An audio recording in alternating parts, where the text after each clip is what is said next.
दिल्ली की रामलीला मैदान से कांग्रेस ने केंद्र की मोदी सरकार के खिलाफ बड़ा सियासी हमला बोला है, लेकिन सवाल ये है क्या ये रैली विपक्ष की ताकत दिखाने का मंच बना या फिर कांग्रेस के भीतर और बाहर दोनों जगह नई बहसों को जन्म दे गई। करीब एक महीने की तैयारी के बाद कांग्रेस ने दिल्ली के रामलीला मैदान में वोट चोर गद्दी छोड़ नाम से विशाल रैली आयोजित की। कांग्रेस का दावा था कि वो इस रैली में 5 करोड़ लोगों के हस्ताक्षर लेकर आएगी, लेकिन रैली शुरू होते ही कई सवाल खड़े हो गए। सबसे बड़ा सवाल इंडिया अलायंस कहाँ है। बता दें कि कांग्रेस ने इस रैली के लिए अपने किसी भी सहयोगी दल को न्योता नहीं दिया। मंच पर सिर्फ कांग्रेस के नेता नजर आए, न समाजवादी पार्टी, न तृणमूल कांग्रेस और न आम आदमी पार्टी, यानी जिस विपक्षी एकता की बात की जाती है उनका इस रैली में कोई निशान नहीं दिखा। और अब आते हैं रैली की सबसे चर्चित हिस्से पर।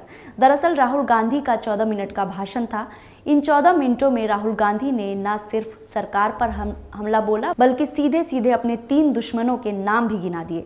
राहुल गांधी ने कहा कांग्रेस के 3 दुश्मन हैं, प्रधानमंत्री नरेंद्र मोदी, अमित शाह और मोहन भागवत। राहुल गांधी के भाषण में डायलॉगबाजी भी थी, आरोप भी थे और आक्रामकता भी। उन्होंने चुनाव, लोकतंत्र, ईवीएम और संस्थाओं पर सवाल उठाए, लेकिन इसी दौरान जो हुआ उसने सियासत तापमान और बढ़ा दिया। रैली में मौजूद कुछ कांग्रेस कार्यकर्ताओं ने नारे लगाए, मोदी तेरी कब्र खुदेगी। सबसे पहले सवाल ये है कि क्या देश के प्रधानमंत्री के लिए ऐसा नारा लगाना सही है? और ये पहली बार नहीं है कि राहुल गांधी की रैली में प्रधानमंत्री के लिए ऐसे शब्द बोला गया हो। कभी उनकी मां के लिए अभद्र भाषा का प्रयोग किया जाता है, तो कभी खुद प्रधानमंत्री के लिए, और अब यही नारे इस पूरी रैली की पहचान बन गया है। हर बार की तरह सोशल मीडिया पर वीडियो वायरल हो रहा है। बीजेपी को पलटवार का मौका मिल गया और इसके बाद शुरू हुई ऐसी बयानबाजी जिसने सियासी मर्यादा पर सवाल खड़े कर दिए। बीजेपी की ओर से मोर्चा संभाला पार्टी के राष्ट्रीय प्रवक्ता सुधांशु त्रिवेदी ने। उन्होंने बेहद तीखे शब्दों में कांग्रेस और राहुल गांधी पर हमला बोला।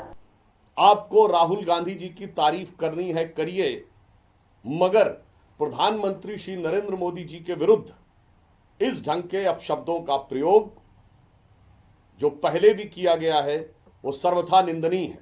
यद्यपि कोई तुलना नहीं है जहां राहुल गांधी जी भारत की राजनीति और अपनी पार्टी के सर्वाधिक असफल और सर्वाधिक उच्छृंखल नेता साबित हुए हैं, वहीं श्री नरेंद्र मोदी जी भारत की राजनीति और भारतीय जनता पार्टी के सर्वाधिक सफल और सर्वाधिक कर्मठ नेता साबित हुए हैं। सुधांशु त्रिवेदी ने कहा, एक बार फिर कांग्रेस कार्यकर्ता प्रधानमंत्री नरेंद्र मोदी की मौत की कामना कर रहे हैं। ये वही कांग्रेस है जो पहले पीएम मोदी और उनकी मां तक के लिए अपशब्दों का इस्तेमाल कर चुकी है और अब कब्र खोदने की बात कर रही है। सुधांशु त्रिवेदी यही नहीं रुके, उन्होंने मुस्लिम लीग मोवादी एजेंडे के तहत काम करने का आरोप लगाया और कहा कि पार्टी अराजकता का मंच बनती जा रही है। लेकिन बीजेपी का हमला यही खत्म नहीं हुआ।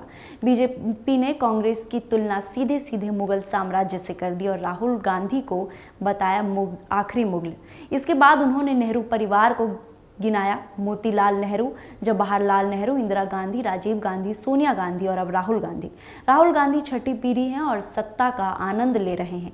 इसके बाद कांग्रेस का भी वही हश्र होगा जो मुगल का हुआ था, इतिहास के पन्नों में दफन।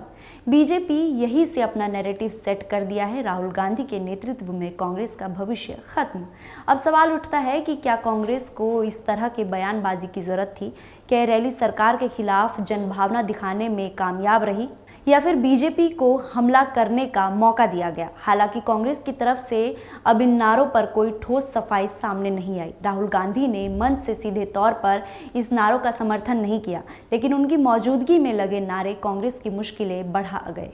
राजनीति जानकारों का मानना है कि कांग्रेस आक्रमण राजनीति के रास्ते पर चल रही है, लेकिन शब्दों की मर्यादा टूटने से पार्टी को नुकसान हो सकता है। इंडिया अलायंस से दूरी का संदेश भी इस रैली से हो गया। बीजेपी के लिए ये रैली एक राजनीति अवसर बन गई, जिसमें वो कांग्रेस को नकारात्मक, अराजक और परिवारवादी साबित करने में जुट गए। कांग्रेस ने रामलीला मैदान से हमला बोला, बीजेपी ने इतिहास और भविष्य से जवाब दिया। राहुल गांधी फिर केंद्र में है, विवादों के साथ, सवालों के साथ। अब देखना यह है कि कांग्रेस जनता जोड़ पाएगी या बीजेपी का नैरेटिव और मजबूत होगा। ये रैली सिर्फ रैली नहीं थी, ये आने वाली सियासी जंग की एक झलक थी। न्यूज़ वॉच इंडिया के इस वीडियो पर आपका क्या राय है, हमें कमेंट बॉक्स में ज़रूर बताएं और हमसे जुड़ने के लिए चैनल को सब्सक्राइब ज़रूर करें, क्योंकि आपका भरोसा ही हमारा हौसला है।